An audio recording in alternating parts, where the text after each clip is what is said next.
Dave, Dave, Dave, Dave, Dave, Dave, Dave. Dave, Dave, Dave, Dave, have you very much? Hello and welcome to Do Go On. My name is Dave. If you just heard of the brand new theme song there, you are listening to a podcast with myself. I am Dave Warnicky. I'm here with Jess Perkins, one of the lovely singers we just heard from. Hello, Jess. Hello, Dave. How are you? I am very good. How are you? Pretty good, pretty good. Pretty good. And you, Matt, over there, how are you? We're also here with you. Oh, mate, don't even get me started about how good I am. Oh, Matt in the hat. Are you? Is it good? I'm wearing a hat. You. I'm sitting on a chair. What else do you want in your life? Honestly, that's the top two things I've always wanted. I'm sitting on a chair, but I don't have a hat. So I'm halfway there to happiness. That's good. Yeah, me too. Great. One day we hope to be as happy as you, Matt. Can you tell that we are recording this during the comedy festival? We're all a little bit delirious. You know what? So it's a 3.5 week festival, and my show's nearly done. But I got an email yesterday from the comedy festival that says, like, "Hey, everyone doing a show. Well done on the first week." And I was like, it's only been a week. Oh my God. There's like 2 more to go. 2 more to go. Let's all hang in there, everybody. But the podcasts never stop. They never stop. No. Party don't stop. Party podcast. Party pod. Podcast pod. Party pod. Nothing will stop us, aside from the odd technical issue, but that's okay. But if you haven't heard this show before, this is where we take it in turns to research a topic and report back to the other two. And it is my turn to talk the talk today. Which is great because... Always my favourite. Yeah, me too. Yeah. Dave's my favourite. Yeah, Dave's my favourite. Did you just admit to Matt that out of the 2 other people on the show that he's not your favourite? Yeah. But I'm only you. talking in terms of the report. Like, just personally, Yeah. Matt's my favourite. Yeah, sure. Oh, yeah, that's what I meant as well. Jess is definitely my favourite person. I just like your reports better, Dave. Yeah. Because then it means Matt and I get to hang out and just dick around, which we love to do. Catch up a bit. This is good news for me, my ego, and both of you, because you're each a favourite, and I'm also a favourite, so I don't feel offended. Yeah, okay. But then when it comes to me... Yeah, who's your favourite? Who's my favourite? Because what if my favourite reporter is also my favourite friend? Oh. Is it, though? Is it? You are... it's right, you're in luck, because my favourite reports are also mine. Yay! So, and I also love hanging out with me, so... Dave's everyone's favourite. I'm the fave. I am the podcast fave. Quote me. The Beyonce. Beyonce is definitely her favourite member of Destiny's Child. Yeah, big Yeah, time. she's everyone's favourite And I'm member. Michelle. And Michelle knows that Beyonce is Beyonce's favourite, but he's okay with it. And I'm the other one. Wait, no, I'm not Michelle. I'm Kelly. You're Michelle. Yeah, you're the other one, Matt. That Michelle Williams. Oh, is the other one's got a name, though. That's cool. So people know the other one's name. Michelle Williams. Michelle Yeah. Williams. I know that name. Probably because you told me in a previous podcast. I think this is the 3rd time we've brought up this. And we haven't done reference. a topic on them. Like, we haven't done a report on them. Fine. Next week I'll do week. Destiny's Childs, but I'm not doing Destiny's Children this week.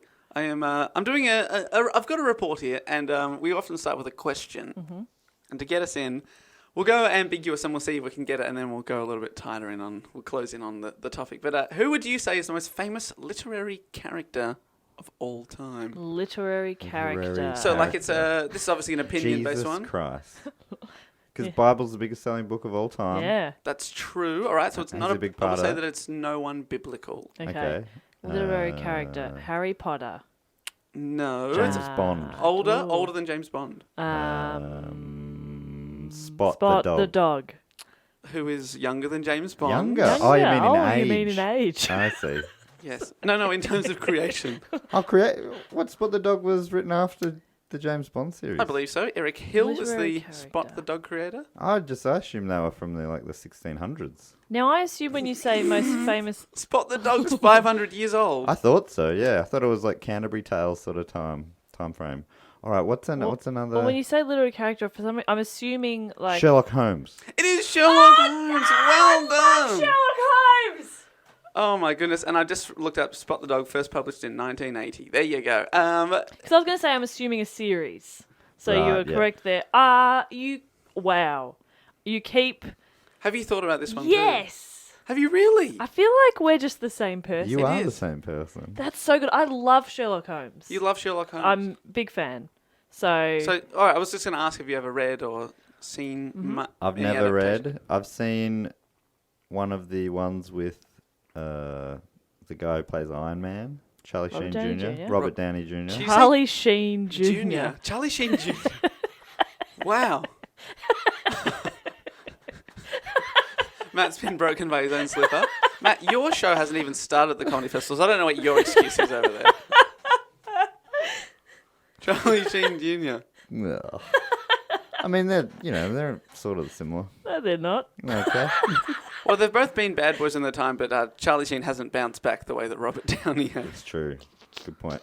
Definitely not. So, all right. So you've seen the movie, perhaps that movie? I've seen that movie. Yeah, him and his sidekick, which I'm not going to have a stab at. Jude Law.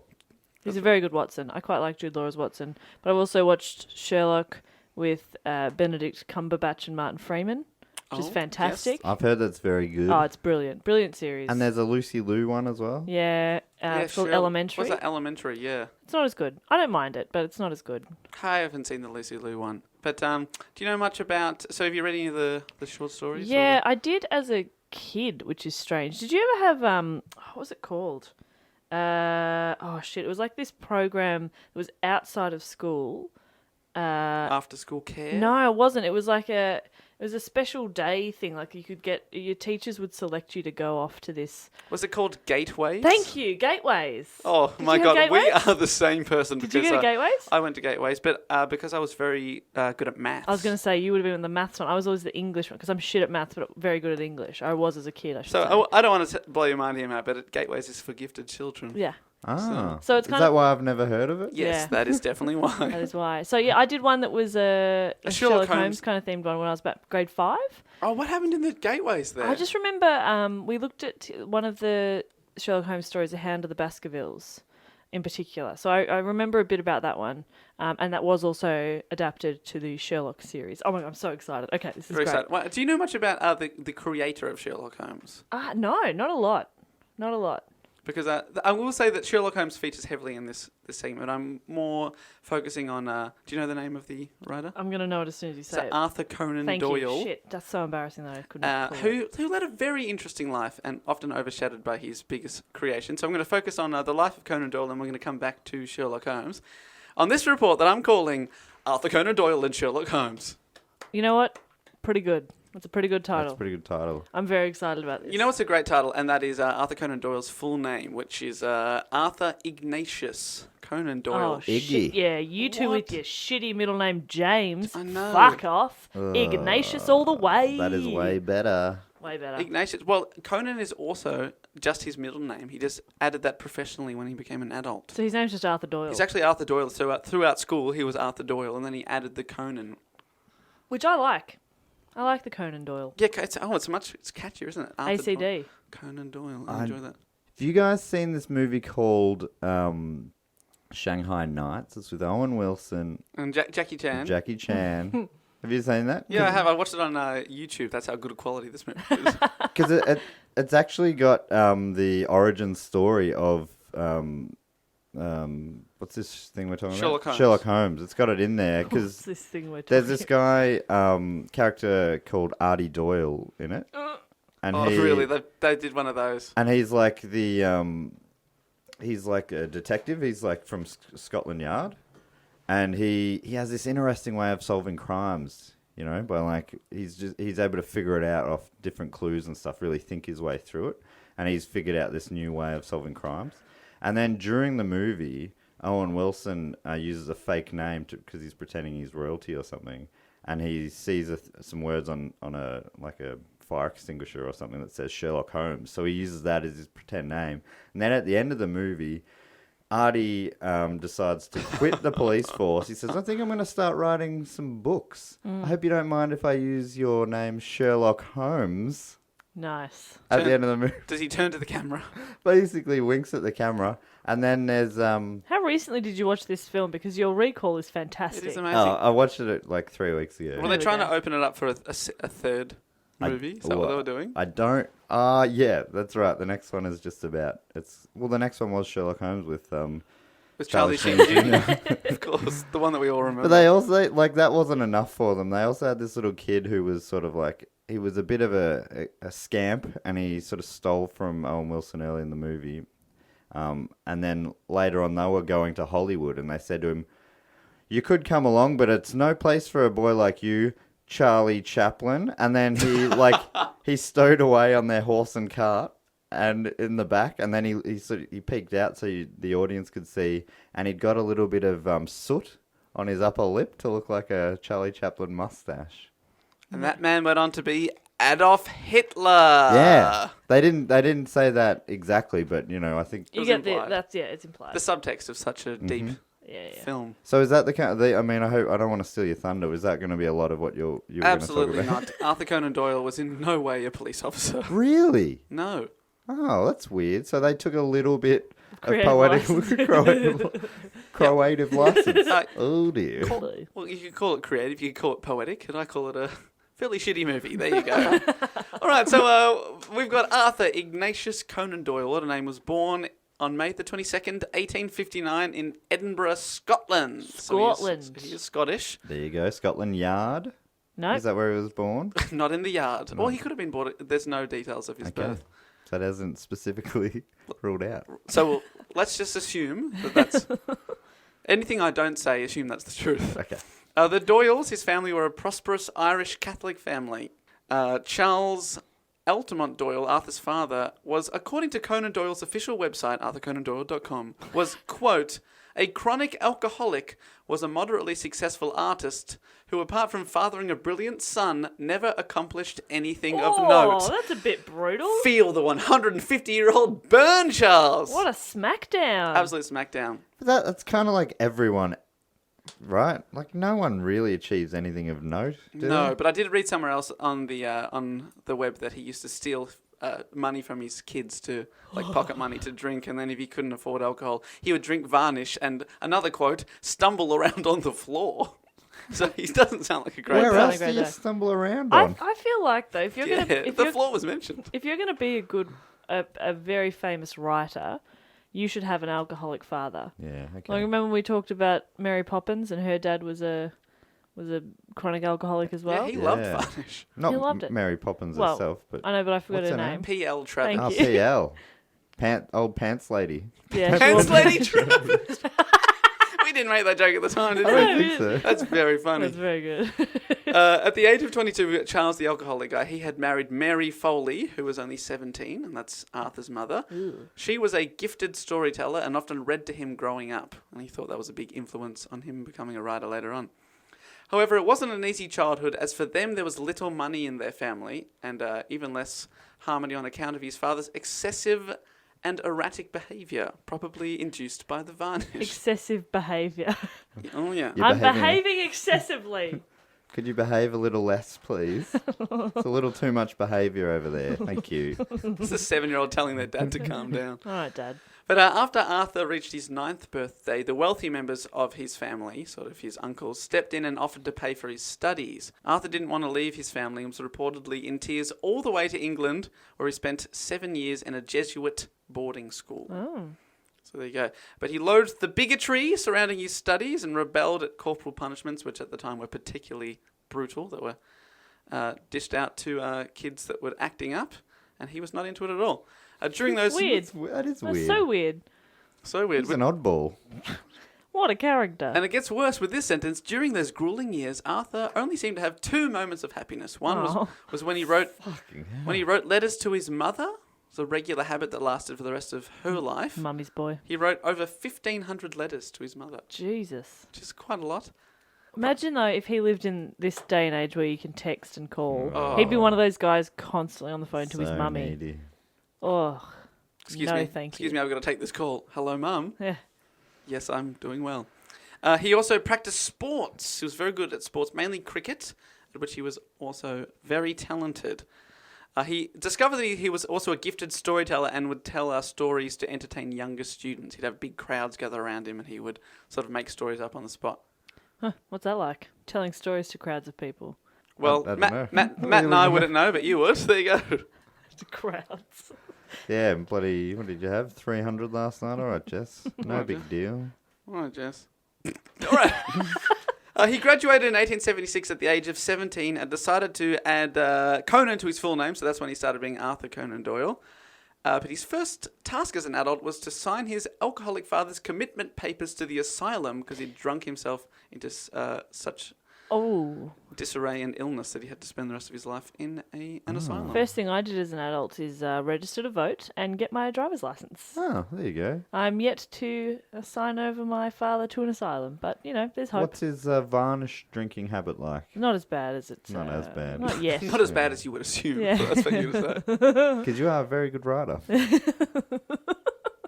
You are. But Matt, and you said before that you thought he might have been a detective. Jess, do you have any idea what career he actually followed before he was a writer? An actor. Well, that's the only other... I mean, he was an actor in No. the movie.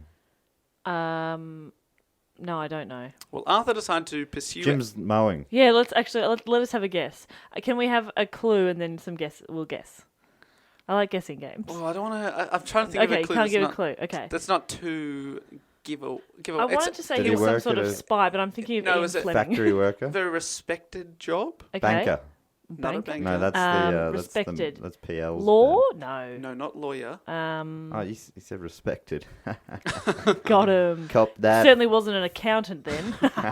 Fuck him. Oh man, I can't believe you brought that up in I front know. of yourself. Respected. A teacher.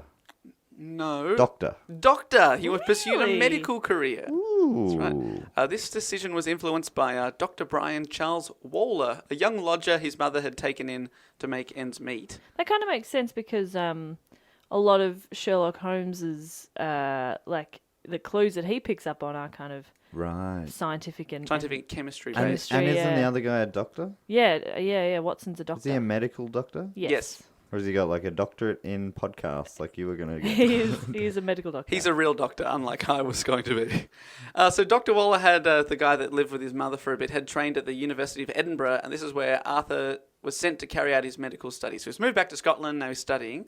The young medical student met a number of future world-famous Scottish authors who were also at the uni at the time, and he was friends with J.M. Barrie, author of Peter Pan, and Robert Louis Stevenson, Treasure Island, and Dr. Jekyll and Mr. Hyde. So they're all probably the three most famous Scottish authors of their day, all hanging out at the same uni. As soon as you said Robert Louis Stevenson, I'm going to regret saying this. Like, I sung it in my head, and then I was like, what song is that from? And then I sang the rest of it, and it's from a Tripod song. Oh, why is that a Robert regret? Louis Stevenson and Edgar Allan Poe. Yeah. I think, well, Edgar Allan Poe was a big influence on Sir Arthur Conan There we Doyle go. in his early writing. A couple of years into his studies at the age of 19, Arthur decided to try his pen at writing a short story. So he'd always been good at telling these stories, but he'd never written anything down before. The result, entitled The Mystery of Sisala Valley, was actually heavily compared to Edgar Allan Poe at the time. And it was accepted into an Edinburgh magazine called Chambers Journal, and he's published one other story that year. So it's sort of a slow start, but he's got his first sort of professional first writing crack job. was his first go at writing was published and Yeah. well received. That's good. It's real good. And he was also a big adventurer. And when he was 20 years old, in his third year of medical studies, he had a chance for adventure that knocked on his door. He was offered the post of a ship's surgeon on the Hope, which was a whaling boat about to leave for the Arctic Circle. For some reason, I didn't put together wailing like the animal. I put it together like, ah! We really need a surgeon. Everyone's really sick. Sorry. She wails. That boat. She wails. She wails. So this boat went to the shores of Greenland, where the crew proceeded to hunt for seals. The young medical student It's Doyle. funny because when Dave said seals, I was thinking like, in Tupperware or something, hunting for the things that that keeps freshness in. Like seals. That's what I was thinking. Isn't that funny? I'm gonna regret saying that. Yes, you are, because the next sentence was, the young medical student was appalled by the brutality of the exercise hunting for these plastic seals. Was that your Jess Perkins impression? That was not a good one. No. I'm pretty good. I generally speaking, am a great mimic, but I was a little off that time. I'm going to regret saying this. It's really fun to talk like that. It's fun being me, baby. I'll ask you not to, because otherwise the listener will have trouble Yeah. differentiating Yeah. between the two of you. I was watching the words come out of your mouth, and I was thinking, what is this trickery? It's clearly Jess Perkins' voice. All right, fair enough. I'll keep that down. But apart from the brutality of the seal hunting, he really enjoyed the camaraderie on board the ship, and the whale hunt and everything, all this life at sea sort of fascinated him. And he He was later quoted, he said, "I went on board the whaler, a big straggling youth, but I came off a powerful, well-grown man." Oh, okay. So he felt like the Arctic had, another quote, "awakened the soul of a born wanderer." That's so wanky. Awaken the soul of a born wanderer. That's him. But adventure and travel was a big part of his life throughout the rest of his days. But he returned to his studies in 1880 at the age of 21. He obtained his Bachelor of Medicine and Master of Surgery degree, which is like 4 years and you become a surgeon in those days. It's pretty good. It's not like that anymore. That was like 15 years. Yeah. And on the occasion of getting his Bachelor of Medicine, he drew a humorous sketch of himself receiving his diploma with the caption, "Licensed to Kill." Ah, Bond. Bond, like 70 years before Bond. Pre-Bond. Pre-bonding. Pre-bondage.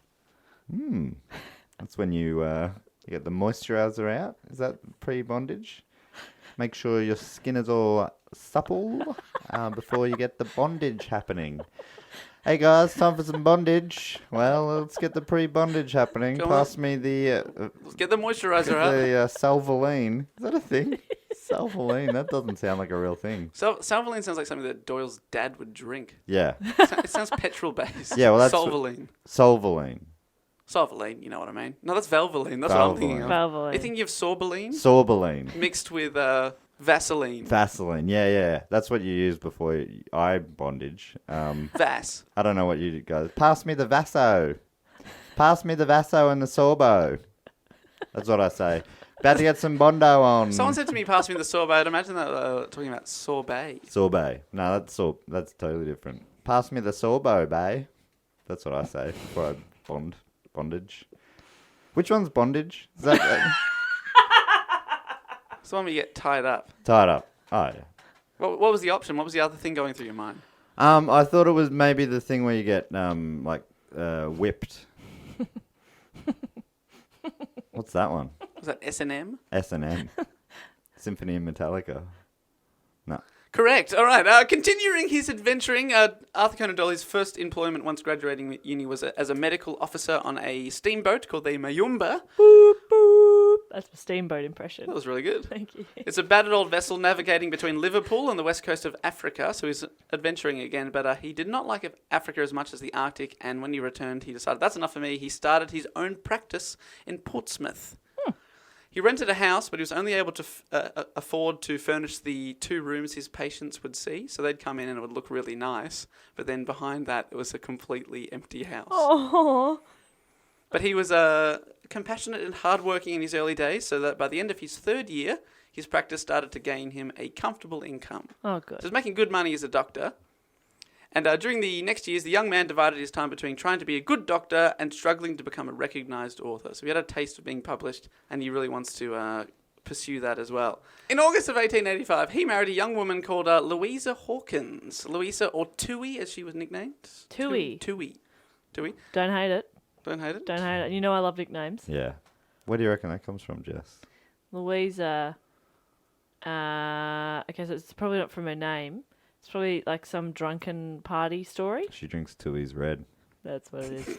Good on her. You reckon that's what it is? Yeah, Is that where you're going? Yeah. Classic English 18s. I thought it might have been that she had 2 of everything. Old Tui over Old there. Tui. So always travels in pairs. Or maybe she's only a 2 out of 10.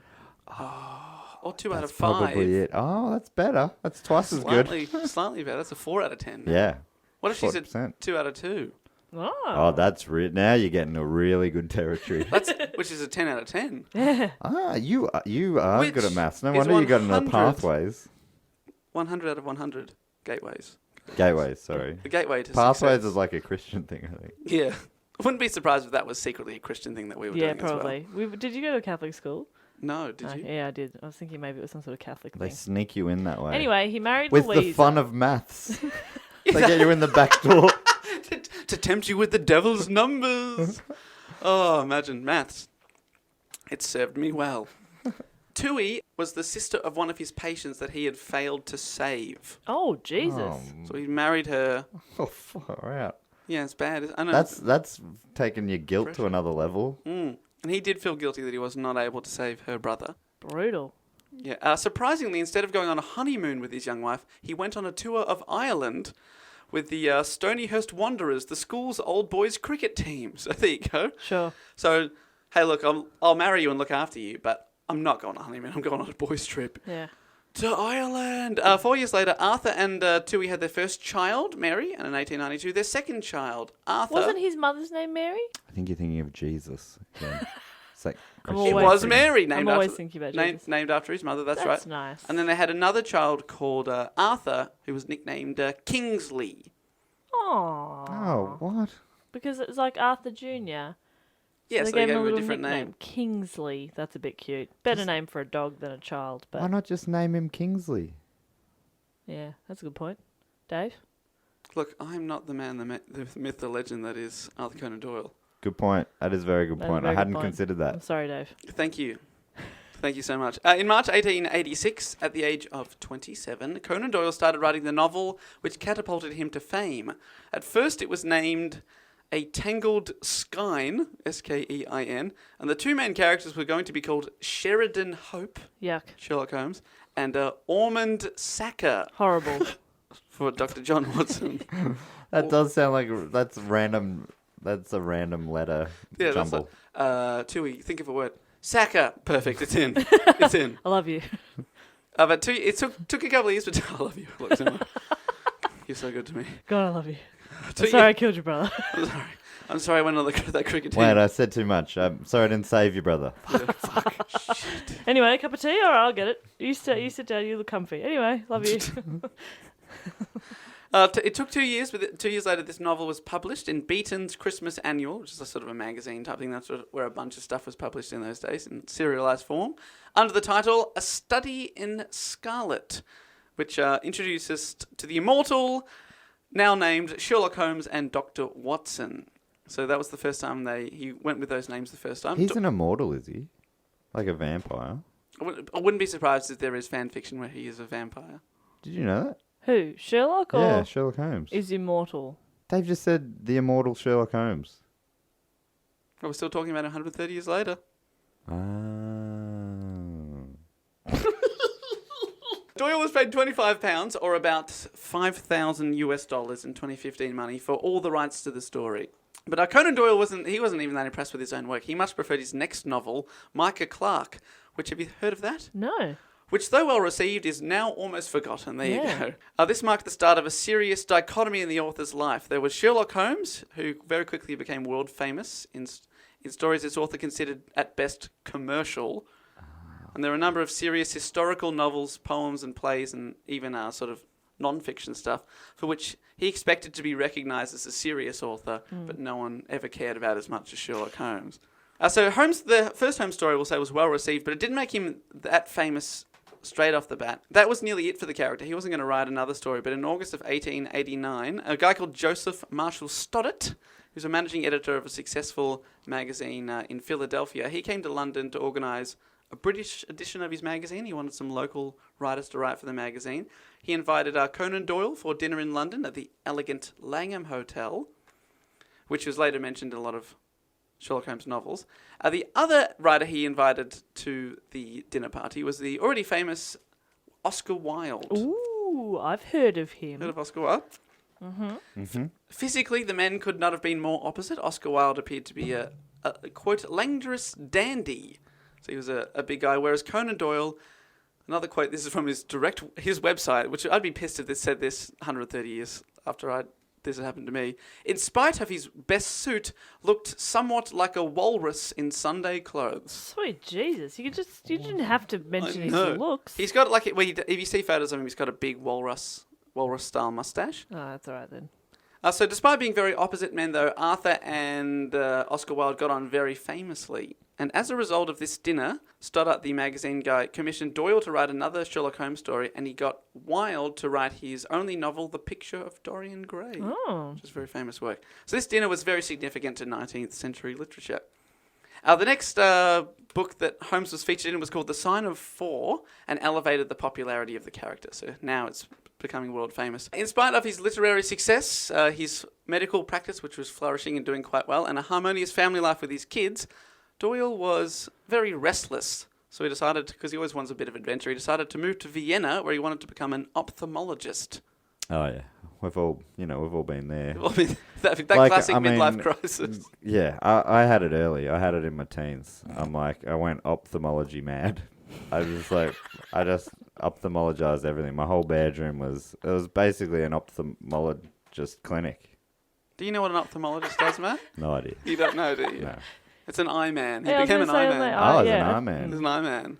Yeah, right. But he didn't like living there. As you found, Matt, after your rebellious teenage years, after you tore down those posters of eye diseases Yeah. all around the world. Yeah, replaced them with Put your tism. tism posters back up. Tism back But up of course, again. you are quite. I mean, in the end, maybe that's why I like tism so much, because all you can see is their eyes. 'Cause they wear they wear masks. And you're an eye man. and I'm an eye man. I've always been an eye man. What colour are my eyes? Blue. I'm gonna say blue. Blue, green. Green. Fuck, I thought it was a 50-50 question, and then you threw green into the works. Well, you think there's only blue and brown options? Yeah, I forgot about It's a green. bluey green. It's a bluey green. I'm Bluey also green. wearing blue, which makes them look bluer. This can all get cut. Dave's got beautiful Dave's got baby gorgeous blues. eyes. Beautiful Thank baby you. blues. You've got good eyes too. You got beautiful blue eyes. My eyes are my best thing, physically. Physically. Outside, if you were going to count other like metaphysical stuff, then it'd be like, second or third. What's number one? My brain. Name a metaphysical thing, and I'll tell you. Have you got toes that do strange things? Yes, I do.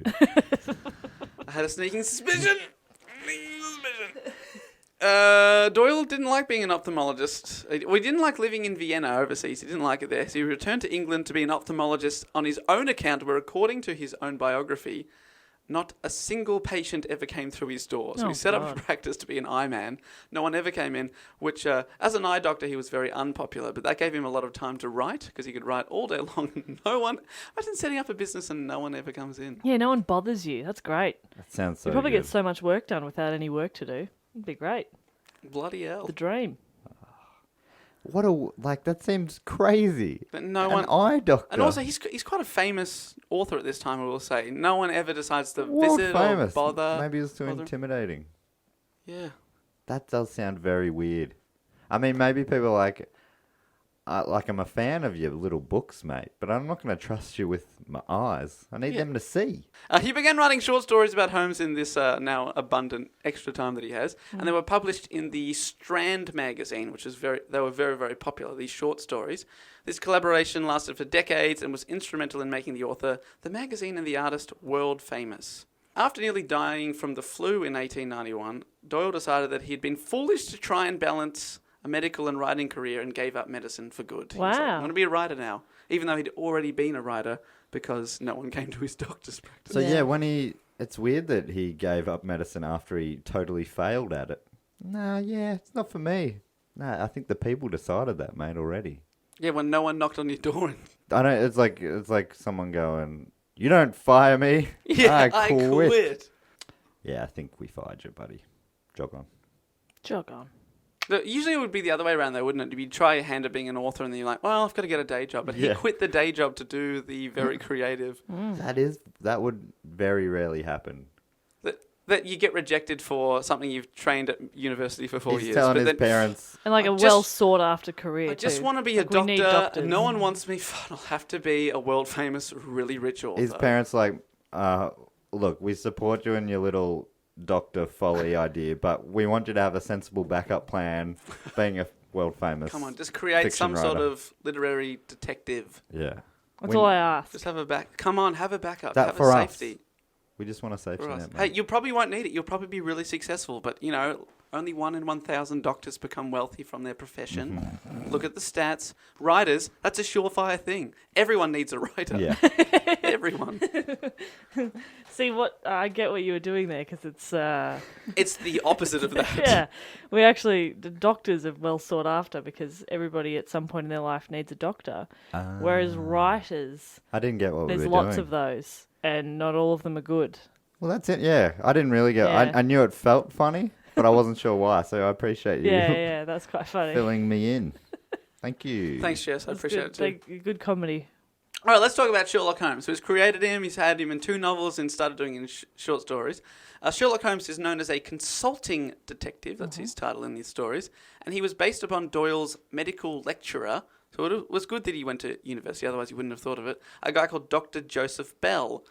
Bell had amazing observational skills, and as well as being a great doctor, he prided himself on being able to not only diagnose a man or woman's illness just by looking at them, but he'd also tell their nationality and the job they did just from looking at them. Wow. Which, admittedly, in some cases is much easier than others. If you're coming and you're dressed as the milkman, you're like, Probably a milkman. I got a sneaking suspicion that you are a police officer trying to trick me. I'm Joseph Bell. Or if you come in dressed as an eye doctor, you're like, famous author. Famous, exactly. No one's seen you in years. But then Bell would later write to Doyle, saying, "You yourself are Sherlock Holmes, and you well know it." That's kind of beautiful. We put that back on him, saying, "There's just as much of you in there as there is of me." I think that's lovely. Doyle would say that detective stories at the time, in the 1880s, relied on chance to solve crimes, and this really pissed him off because often they'd come across a clue or take a chance. And he wanted reasoning and not the observation that Dr. Joseph Bell used on his patients to be applied to solving crimes and mysteries. And obviously that's a staple 130 years later, but at the time that wasn't being done. The books place Sherlock Holmes' birth in the year 1854, which makes him 5 years older than Doyle himself. And Holmes first developed his methods of deduction as an undergraduate. His earliest cases he pursued as an amateur came from fellow university students. Oh. That's where he got his skills.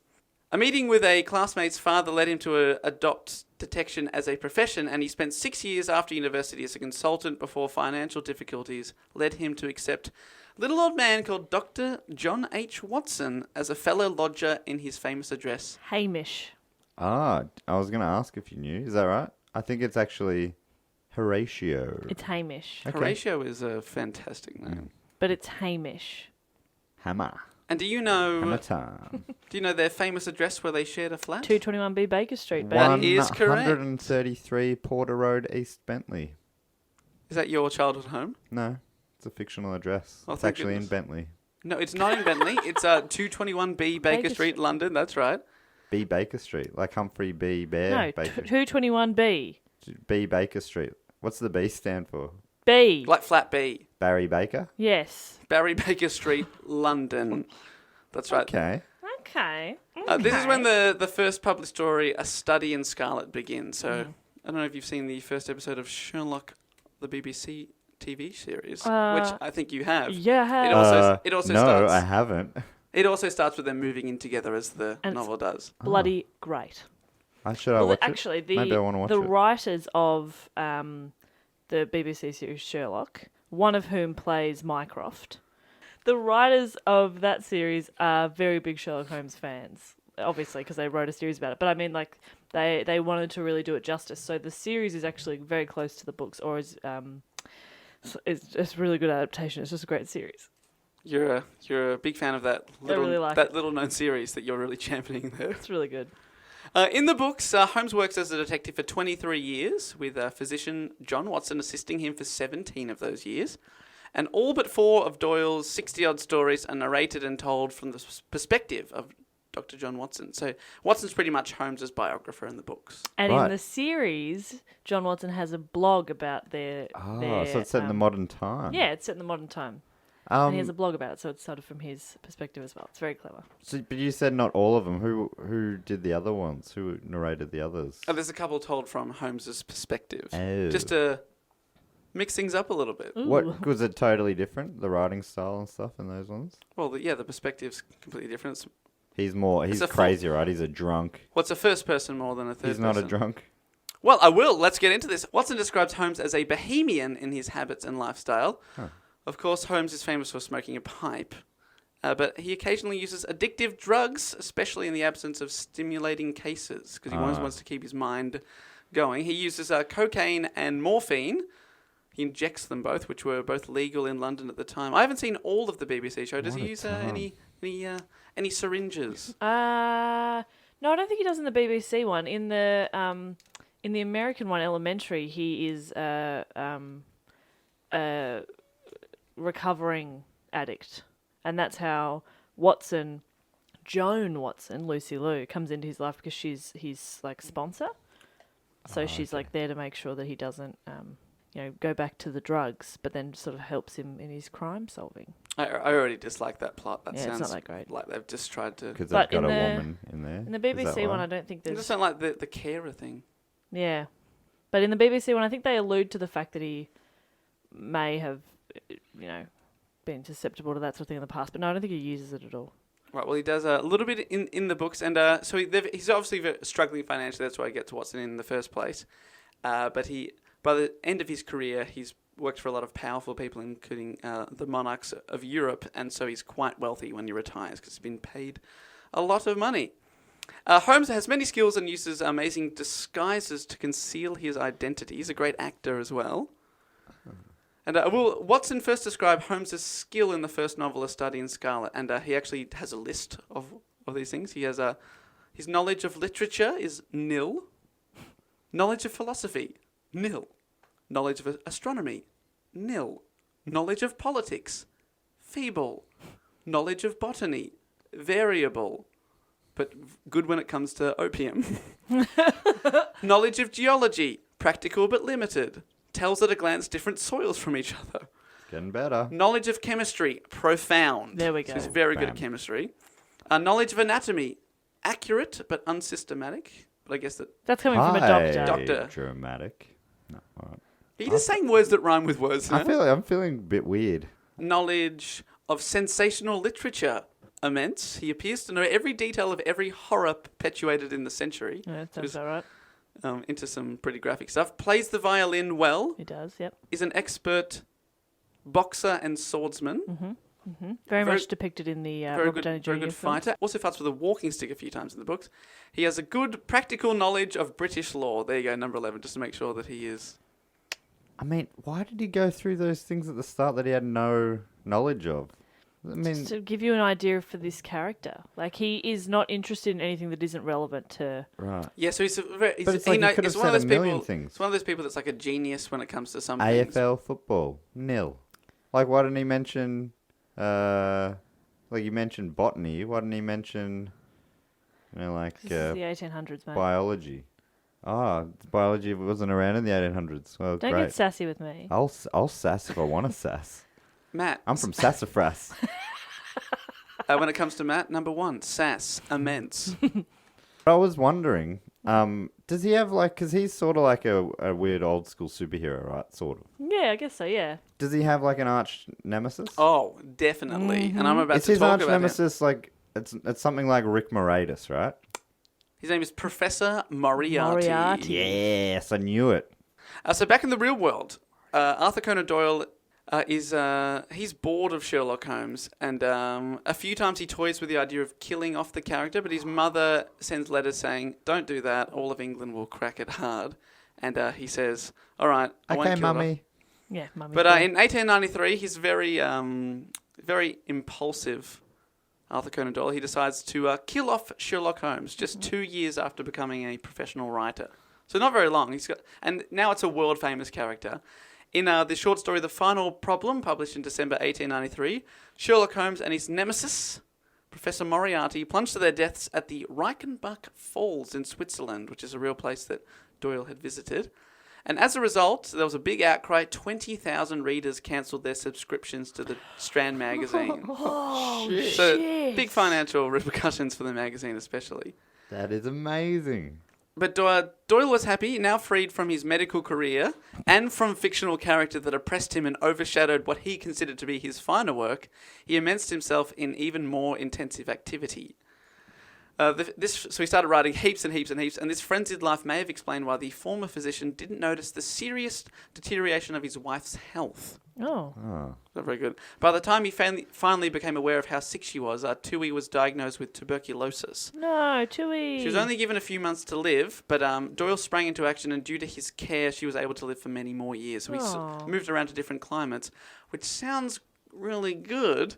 But writing incessantly, looking after Louisa, no longer a wife, but now a patient, and then losing his father, who finally died in the sanatorium, deeply troubled Conan Doyle. It may have been his resulting depression which caused him to become more and more fascinated by, quote, life beyond the veil. Oh. He had long been attracted to spiritualism, but when he joined the Society of Physical Research, it was considered to be a public declaration of his interests and his belief in the occult. More on that later. Oh, More on that later. Bit of sizzle. that is good sizzle. But so he's now looking after his wife, but his marriage isn't going so well. It's widely debated as to whether he acted on his feelings, but Doyle fell in love with another woman. Oh. A lady called Jean Leckie shortly before his wife's death. But Tui's not well. Don't be that I know. guy. And Jean Leckie's 14 years his junior. During that same time, Conan Doyle wrote a play about Sherlock Holmes as he wanted to shore up his bank account, so to speak. He was struggling a little bit for money. The play opened in London, was critically panned, but it was a huge financial success, so he's got some more money rolling in. Sweet. Then in 1899, the Boer War started in southern Africa, and he declared to his horrified family that he was going to go and volunteer. Having written about many battles without the opportunity to test his skills as a soldier in his own eyes, he wanted to prove himself. He felt that this would be his last opportunity to do so. But not surprisingly, being somewhat overweight and at the age of 40, he was deemed unfit to enlist. Huh, funny that. Instead, he volunteered as a ship's doctor and sailed to Africa. So he really wanted to get there. During the few months he spent in Africa, he saw more soldiers and medical staff die of typhoid fever than of war wounds. So yeah, he was made a knight for his work on a non-fiction pamphlet regarding the Boer War. He was made a knight. So you know how he's called Sir Arthur Conan Yeah. Doyle? It's not because of Sherlock Holmes. It's because of a It's pamphlet. because of a pamphlet he made on the Boer War. What That's the great. fuck? Well, it's all, like the whole knight system's a load of shit, right? We've talked about this in the past. I think, it's like a lot of musicians and stuff they're knighted for their charity work. It's like, yeah, but it's really because they're the Beatles or whatever, right? I think that this is a similar case. This must be a really amazing pamphlet. Oh yeah, Really he had, amazing pamphlet. he had some sweet clip art I on was there. going to say, there's a picture. Wow. Well, the prince who knighted him, it was rumoured at the time, had knighted him because it was rumoured that he was a big fan of Sherlock Holmes, and he hoped that by knighting him that he would inspire him to write more Sherlock Holmes Why not just stories. say, hey, can you write some more Sherlock Holmes stories? It's me, a member of the royal family. Do it. I'll knight you if you do. Not Jeez. united anyway. Hopefully you'd do it just in case. Yeah. Doyle returned to England and didn't start writing, and he ran for Parliament, Oh my God. but he was not elected. This guy would be so frustrating to be No, friends he with just or jumps married around to. all the Yeah, time. Why he's doesn't he just- have a biopic? Sounds like a great movie. He sounds exhausting. He Sounds definitely like Forrest is. Gump or something. Yeah. He's done a bit of everything. Although Forrest Gump was is lovable. successful at Yeah, everything. yeah, and he did well. In 1901, after an 8-year hiatus, Doyle brought Sherlock Holmes back in the novel The Hound of the Baskervilles. And it was a massive success.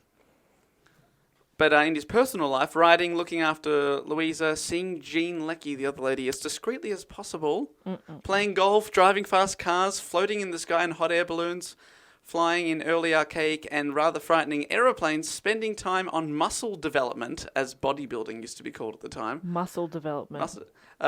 Doyle was active, but not really contented. Oh, God, he's When never I happy. was surprised when you said fast cars. I didn't realize fast cars were around. Well, he was, without ever having driven one before, because he was quite wealthy at the time, he's one of the first people in England to ever buy a car. Wow, that's amazing. Just because he had money to splash around. And he competed in a couple of rallies as well, really Far early out. on, like in 1911, really early on. Yeah, Wow. sick. I guess. But it's not enough for him. His lingering deep desire for public service made him go for a second attempt at politics Jesus in 1906. But even despite his fame, he lost the election once more.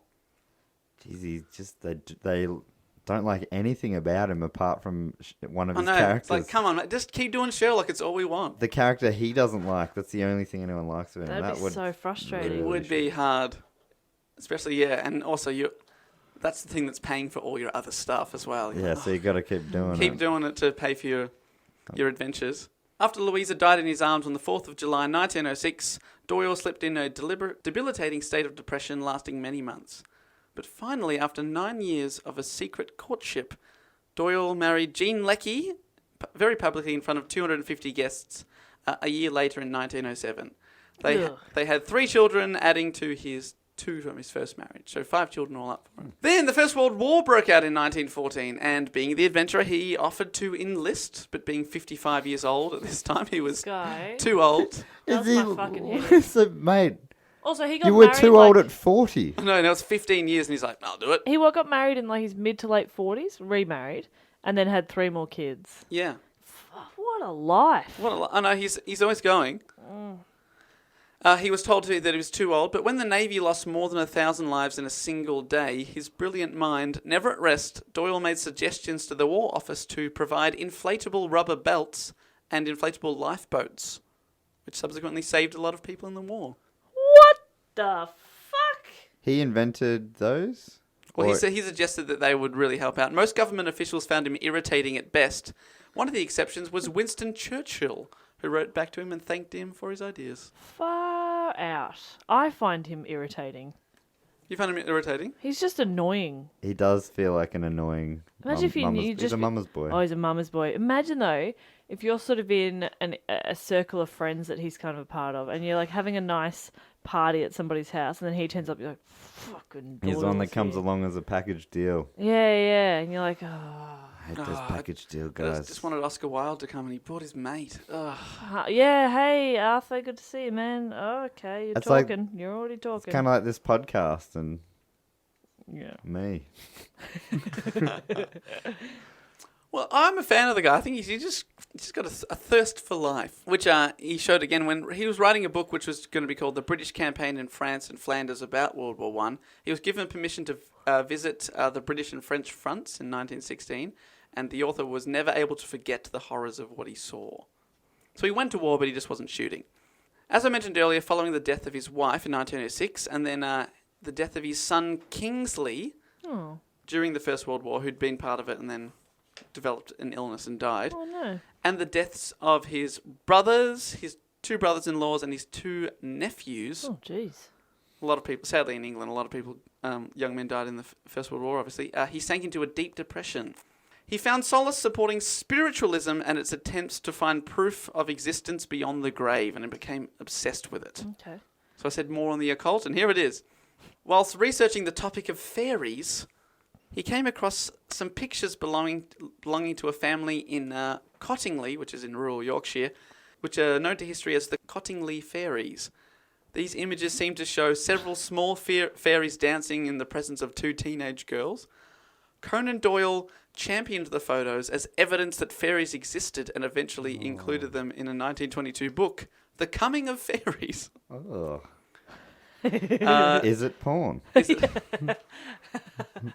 Possible eye.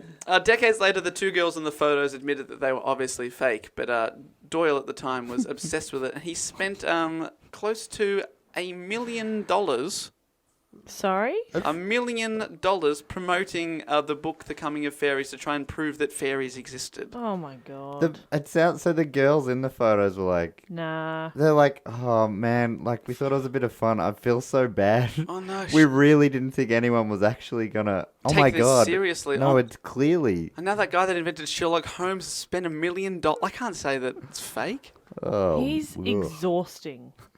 Absolutely. Fairies. In What a time to be alive, where you could believe that fairies were real, or was it seen as being a bit? It was seen a bit, but some people were really interested in proving that it existed. This is only the 1920s, so in a century that we have all been alive in. So it's not that. It's not like it's 2,000 years ago when people Yeah, haven't seen. That's anything. amazing. I can't believe. This guy. This is like a medical man, very famous, He's intelligent, really intelligent, but in some ways. also very dumb. But Very I know people like that. very dumb. In 1919, a magician who was famous at the time staged a séance at Doyle's flat in Bloomsbury. Doyle attended the séance in his flat, obviously, and declared the clairvoyance to be genuine. Doyle was friends for a time also with Harry Houdini, who I'm sure you've heard of, the Ooh. American magician, who was the most famous magician probably ever, who himself became a prominent opponent of the spiritualist movement. He would obviously do these magic tricks, but then he would say, hey, it's all a trick, and anyone who says that it's not a trick is a liar. Wow. Although Houdini insisted that spiritualist mediums employed trickery and constantly exposed people as frauds, and because he's a magician, he would explain how they were doing it, Doyle became convinced that Houdini himself possessed supernatural powers and was hiding something. Houdini performed an impressive trick at Doyle's home. Houdini assured Doyle that the trick was pure illusion and that he was trying to prove a point to the Doyle, not endorsing the phenomena. He was saying, hey, I'm doing this to prove to you that it's fake. But Doyle refused to believe that it was a trick, and the two very publicly fell out with each other. Oh, God. So Doyle was like, no, you're lying, mate. You are hiding magic from me. So he's a bit not quite right. Well, I Jesus, think that took you way too long to say. he's had a lot of death in his family, and I think it's sort of send him. Don't stand up for him. He's an idiot. Well, I think he's just Nah, sort of I've turned on him. He's an idiot. lost it a little bit. Jess, don't turn. I've turned. That's not like you. Doyle continually praised and championed famous mystics who were repeatedly exposed or publicly admitted that they were frauds. So it's not his image is not looking too good because he keeps saying, "Nah, Matt Stewart, he's definitely magical," and then you come out 2 weeks later and say, "No, I'm not. It was just a trick." It's a trick. It's just a show. It's a trick. That's what he would say, though, isn't it? He doesn't want you all to know Exactly. that he's magic. That's sort of the attitude he had towards Houdini here. After 1918, because of his deepening involvement into the occult, Conan Doyle wrote very little fiction, writing arduously about spiritualism instead. So he would just write... He was a hard worker, so he would write dozens of books about spiritualism. Subsequent trips to America, Australia, and to Africa, accompanied by his wife and 3 children, were also on spiritual crusades and to give public talks Oh, boy. on spiritualism. He's become the worst. As years went by, having spent millions of dollars or millions of pounds in the pursuit of his dreams, Conan Doyle was faced with the necessity to earn more money. He published books about his other famous character. Have you heard of Professor Challenger? No. This is a famous novel called The Lost World, Oh, I do know I recognise the Lost World. but not from Jurassic Park. Oh, that's what I was thinking. Yeah, right. He wrote 12 more short Sherlock Holmes stories. He wrote 12 more short Sherlock Holmes stories in the 1920s for more money, but people increasingly talked about how they were not as good as they used to be. And he would publicly say, hey, when I first started doing this, no one knew the kind of character he was, and now people started guessing the endings and stuff, because once you've written 60 short stories, it's sort of hard to keep thinking of twists. Yeah. Arthur Conan Doyle died on July 7th, 1930. He was holding a flower at the time. What kind of flower? Come on, I'm Dave. afraid I don't know. Sunflower. So Yeah, let's go with probably. sunflower. He collapsed in his garden, clutching his heart with one hand and holding a flower in the other. His last words to were his wife. He whispered to her, "You are wonderful." It's a great final line. That is a lovely last one. Nice. Bloody nice. All right, and now I'm back on board. He's great. and this is how I came onto the topic, and I can't confirm nor deny this, but I remember my family went to England when I was about 11. Did you do this also, Jess? Because we apparently go on the same holidays. No, I had to wait until I was 23 and purchased my own ticket. So. Oh, there you go. No, well, I was very fortunate enough to have a family holiday paid for by my mum's uncle died and left money, and he always loved travel, and he left money saying, Go travelling. spend this on travel. Oh, that's That's lovely. Yeah, that's nice. And we went to, we saw where Arthur Conan Doyle, pardon me, he was confused with Sherlock Holmes throughout his Yeah. whole life, and that pissed him off I to bet. a great extent.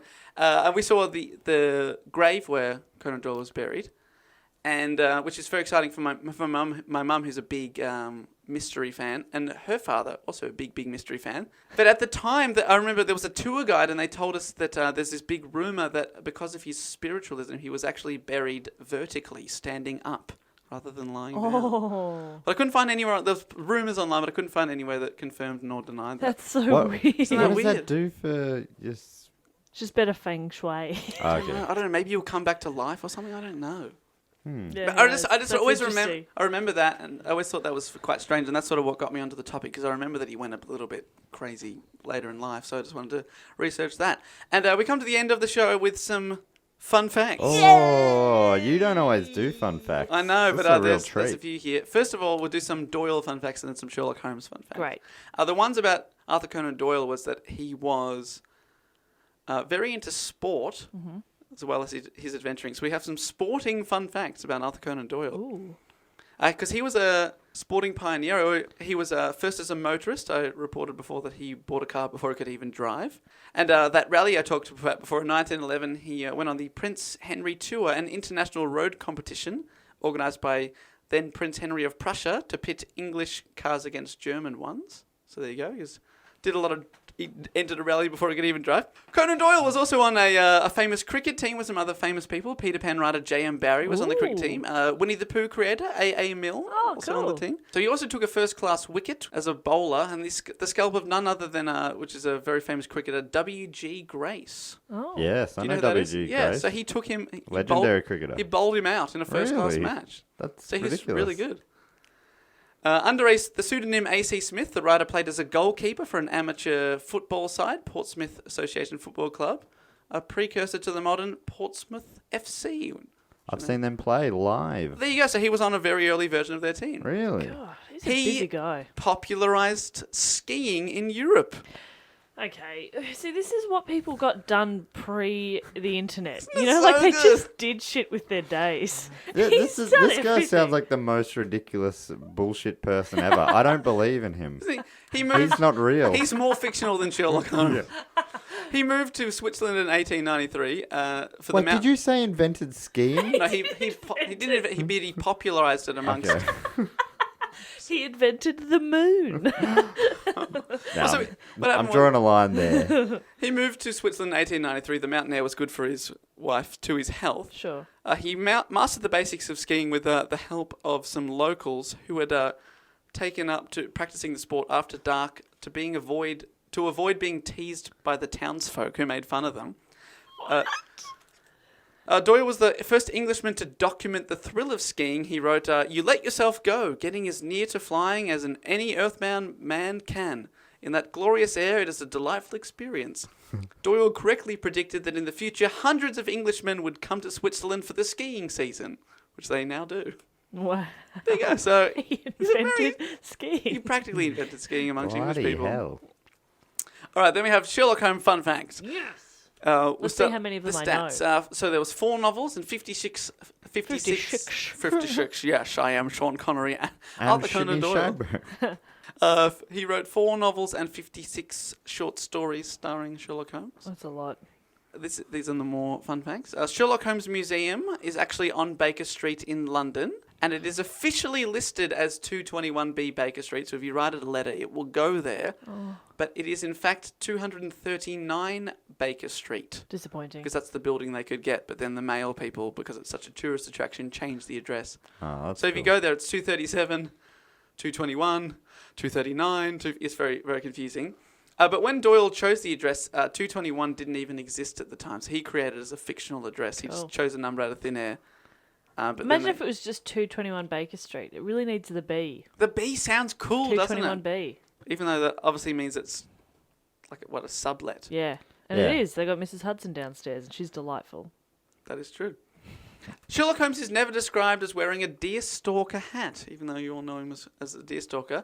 He was described as wearing a hat, but he's pictured in official illustrations that would go in the magazines and stuff with the deerstalker, so that's where that image came In the from. pipe.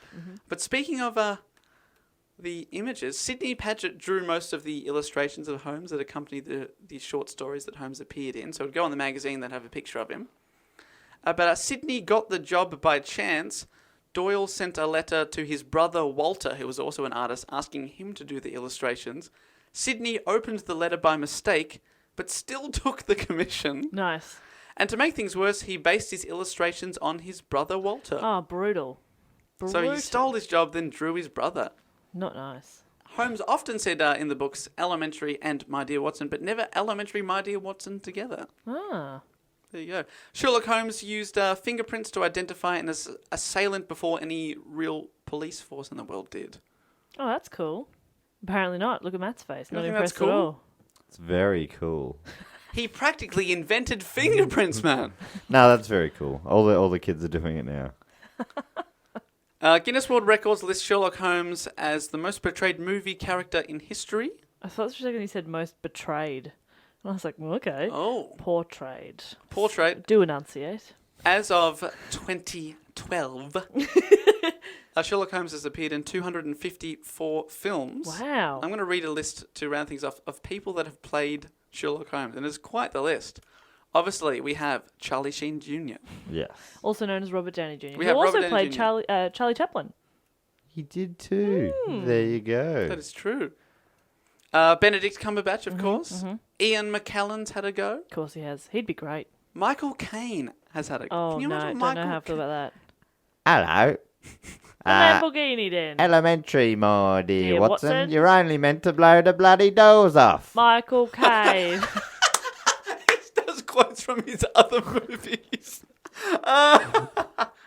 All right, Batman. All Much right, more Master subtle. Wayne. Master Wayne.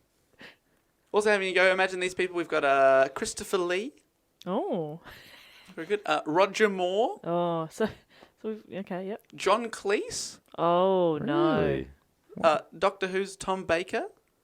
Christopher Plummer. Baker Street. Comedian David Mitchell. Australian David Richard. Mitchell. Yeah, David Mitchell was in He'd a sketch. be a pretty but good one. still Oh, okay, counts. still scared. Same with John Cleese then? Or was he John Cleese on is a stage? sketch, He was in like a mini movie thing, yeah. Mini movie. Australian Richard Roxburgh. Oh, yeah, he'd be good. Peter Rake. You guys watch Rake? Yeah, the Rake guy, that's Fucking right. love Rake. Fucking love it. He was a great Sherlock. Peter O'Toole. Peter Cook, the very famous Oh, comedian. wow. Orson Welles. Jesus. And my favourite, and I thought most surprising, Leonard Nimoy. Was it in space? Sherlock in It was called space. Sherlock in Space. I find that very amazing to imagine Leonard Nimoy. So that is the end of my episode on Arthur Conan Doyle. Raconteur, adventurer, skier, spiritualist, writer, philanderer, possibly. Man. Did you say that? I-Man, of course. His most famous role. And of Iron Man, obviously, also played by Charlie Sheen Jr. it all comes together. It all comes together. So there you go. That is him and Sherlock Holmes. That was great, Dave. Real good, as always, because you do the best ones, even though you're not the best person. Well, thank you very much. I hope that was okay. Yeah, I'm a big fan of Sherlock Holmes. Is just cool. Yeah. It's just a cool. Well, I'm guy. going to have to... Is it going to be too much of a commitment for me to start watching the TV show? No, not at all. It's No, because amazing. there's not that many of them. I mean, they're long. They're like movie length episodes, but there's only 3 episodes a season. Oh, okay. I could do that. How many seasons? 3. Ah, 3? sweet. So I think, and Three. also that extra movie that I haven't seen that they did. I haven't seen at that the either. Cinema. They I think released there's it a 4th. But at yeah, the cinema. Brilliant. Right. Yeah, it's really great. And Martin Freeman is an excellent Watson. I really like him as Watson. And like there's times where somebody calls Sherlock a psychopath, and he's like high-functioning sociopath, because that's what he is. He crazy. He crazy, but he cool. He crazy but cool. Man, he's so cool. Awesome. Thank you so much for listening, ladies and gentlemen. If you did enjoy the show, it's we haven't said this in a while, but if you want to review us on iTunes, that helps us get up in the rankings so more people can discover us. Man, there's been some fucking funny reviews. Oh, and also it makes us smile when there's some hilarity that goes into the reviews. Some really funny ones. Appreciate that. All the 5-star ones especially. Yeah. We appreciate the 5 stars more than the 2-star one. Yeah, I get that probably went without saying. Yeah, if you're going to give us a 2-star, fuck off. What if you just... How have you come this far? You've listened to an hour of us talk. Yeah, just fuck right off. Just furious the whole way through. Yeah, oh, God. When I get to the end of this hour, I'm going to give this 2 stars. Just don't. Just fuck off. I really can't reiterate that enough. She can't. We don't want you. Fuck off. Great. I feel like antagonising someone who's already prepared to give you 2 stars probably just results in a Give us 1-star one then. review. Give us one then, you shithead. I don't care. I do care. I don't. I care. I don't care. Nah, I How do you do. feel, I'm Matt? delightful. I'm somewhere between the two of you. You care a bit? Care a bit. All right. I'm cool. playing it cool. You are cool. But you can also get in contact with us via Facebook. People have been starting messaging the page, which is cool. Do go on. You can also email us, dogoonpod@gmail.com.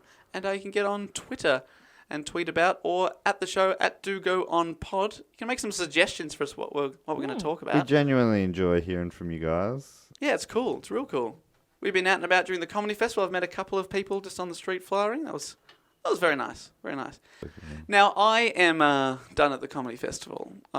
You've missed out by the time you hear this delightful voice. But I will take time to say that Jess and Matt, you are still rocking it hard. Still going. Oh, yeah, big time. Still going. Rock And hard. Got Yeah, both rock hard still after all these weeks. Still rocking We it should hard. see a doctor. Oh my goodness, it's getting painful.